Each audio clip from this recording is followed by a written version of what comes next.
صلی اللہ علیہ وسلم نے ایک دن پہلے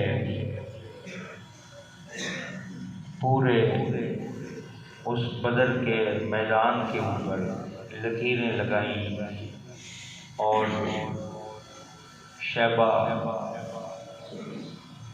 وغیرہ کا، ابو جہل وغیرہ کا، عتبہ کا، بڑے بڑے مشرکین مکہ کے بڑے بڑے سرداران کا مقتل کا ذکر فرمایا،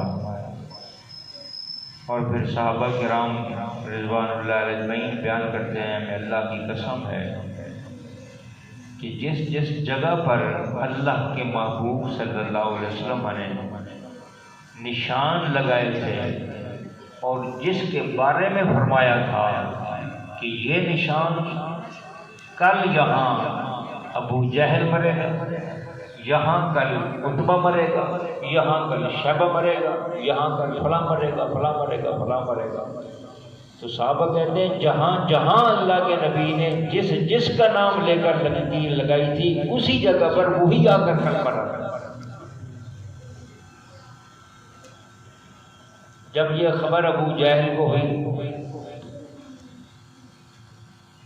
تو ابو جہل کے اوپر چڑھ گئے تھے، عبد الرحمن بن عوف کھڑے تھے تو چھوٹے بچے بھی آئے، معاذ اور معوذ تھے چھوٹے بچے۔ ان کا پس منظر بھی بڑی عجیب و غریب ہے، بڑی داستان ہے، بڑی زبردست عشق کی کہ یہ جنگ میں جانے کے لیے دونوں بھائی تیار ہوئے تو یہ بچے تھے، چھوٹے تھے۔ اللہ کے محبوب نے کہا بچے ہیں، چھوٹے ہیں، آپ نہ جائیں۔ تو انہوں نے کہا جی نہیں، ہم مقابلہ کر سکتے ہیں، ہمارے اندر طاقت ہے، آپ ہمیں اجازت دیں۔ بہرحال کشتی ہوئی، اس کے بعد پھر اجازت دی ہو گئی، وہ آ گئے۔ عبد الرحمن بن عوف اس صف میں کھڑے تھے تو آپ کے پاس آ کر کہنے لگے وہ ابو جہل کہاں ہے؟ ابو جہل کہاں ہے؟ سب کی کس جگہ پہ کھڑا ہے؟ کافروں اور مشرکوں کی طرف۔ تو آپ نے فرمایا کیا کرنا ہے؟ تو انہوں نے کہا کہ وہ ہمارے نبی کو گالیاں دیتا ہے، برا برا کہتا ہے اور ہم ہی اس کو ماریں گے۔ عبد الرحمن ابن عوف کہتے ہیں میں نے صرف اشارہ کیا کہ وہ سامنے کھڑا ہے، میرے اشارے کرنے کی دیر تھی، میں نے دیکھا کہ بجلی کی طرح معاذ اور معوذ دونوں پہنچ گئے۔ اب چونکہ وہ چھوٹے تھے، گھوڑے پر سوار نہیں تھے، پیدل تھے، ابو جہل گھوڑے پہ چڑھا ہوا تھا۔ انہوں نے کیا کیا، وار تلوار کا وار اوپر تو جا نہیں سکتا تھا، انہوں نے پہلے نیچے گھوڑے کو وار کیا، اس کی ٹانگیں کاٹی۔ اب وہ دیکھ کے چھوٹے بچوں کو حیران رہ گیا کہ یہ کیا ہو رہا ہے۔ بس گھوڑے کی ٹانگیں کٹی، وہ زمین پہ گرا اور یہ چڑھ گئے ابو جہل کے اوپر اور اس کو زخمی کر دیا۔ جب وہ مرنے کے قریب ہوا تو اس نے کہا مجھے خبر پہنچی تھی کہ اللہ کے محبوب نے میرے مرنے کی جگہ متعین کر رکھی تھی، کیا میں اسی لکیر پر تو نہیں ہوں؟ اس کے اوپر جو کھڑے تھے انہوں نے کہا ہے تو اسی لکیر پر۔ اس نے کہا پھر مجھے اس سے ہٹاؤ تاکہ محمد کی بات جھوٹی ہو، میں اس لکیر پر نہ مروں۔ وہ اپنی طاقت میں پوری طاقت استعمال کرنے لگ گئے کہ ابو جہل کو کھینچ کے پیچھے کیا جائے اور اس لکیر سے ہٹایا جائے، تو سب کی طاقت جواب دے گئی، ابو جہل اس جگہ ایک سوجر بھی نہ ہل سکا، حتیٰ کہ پھر اسی جگہ پر مر گیا۔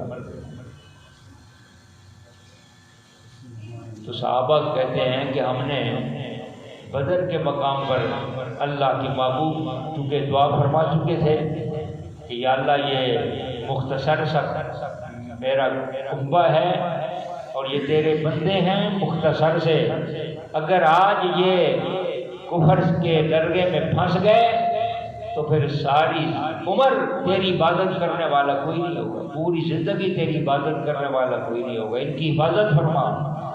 صحابہ کہتے ہیں دعا کی برکت یہ تھی کہ اللہ تعالیٰ کے طرف سے فرشتوں کی امداد نازل ہوئی، اور اس طرح نازل ہوئی کہ ہم تلوار اٹھاتے،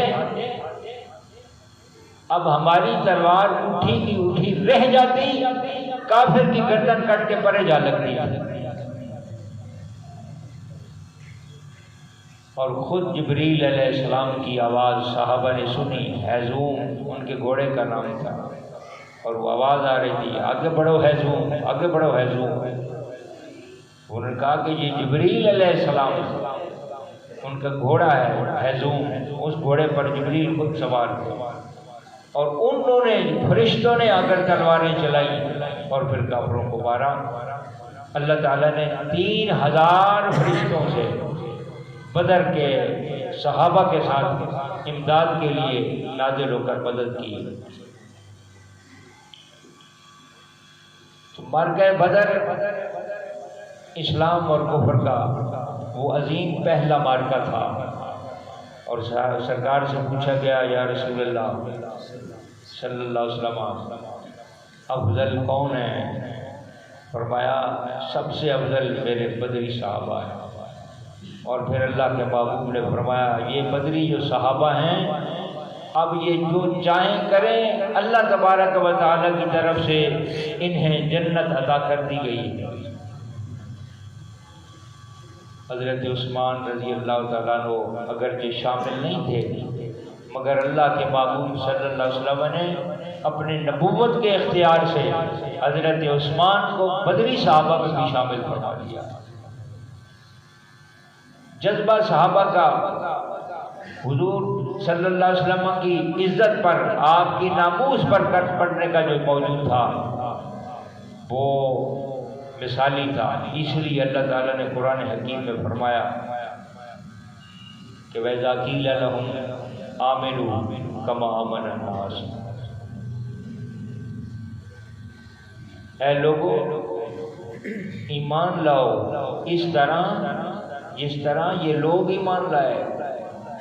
کون؟ صحابہ۔ فرمایا جس طرح صحابی ایمان لائے ہیں اس طرح ایمان لاؤ۔ اور یہ واضح نشین ہونی چاہیے کہ اہل بیت بھی صحابہ ہیں، صحابی اہل بیت نہیں، لیکن اہل بیت صحابہ میں بھی شامل ہیں،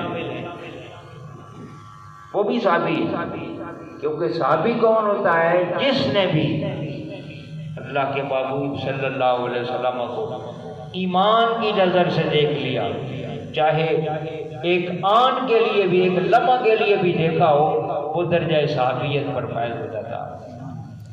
اس نے غسل نہ کیا ہو، اس نے وضو نہ کیا ہو، اس نے نماز نہ پڑھی ہو، اسے پتہ بھی نہ ہو ان تمام چیزوں کا، مگر ایمان کی نگاہ، محبت کی نگاہ سے اللہ کے محبوب صلی اللہ علیہ وسلم کے چہرے انور کو دیکھ لیتا ہے، وہ صحابی بن جاتا ہے۔ تو کفر اور شرک اس دن سے مٹ گیا جس دن معرکہ بدر رونما اور واقع پذیر ہوا۔ اللہ تبارک تعالیٰ نے اپنے محبوب صلی اللہ علیہ وسلم کی مدد فرمائی فرشتوں کے ذریعے سے، اور ہمیشہ اللہ تبارک و تعالیٰ ہی مددگار ہے اپنے محبوب کا اور اپنے محبوب کے غلاموں کا۔ اللہ تبارک و تعالیٰ اصحاب کبار رضوان اللہ علیہ مجمعین کے جذبہ سے ہمیں بھی ایمانی جذبہ نصیب فرمائے، اور حضور پر کٹ مرنے کی توفیق نصیب فرمائے۔ سنتے پڑھ لیں اس کو۔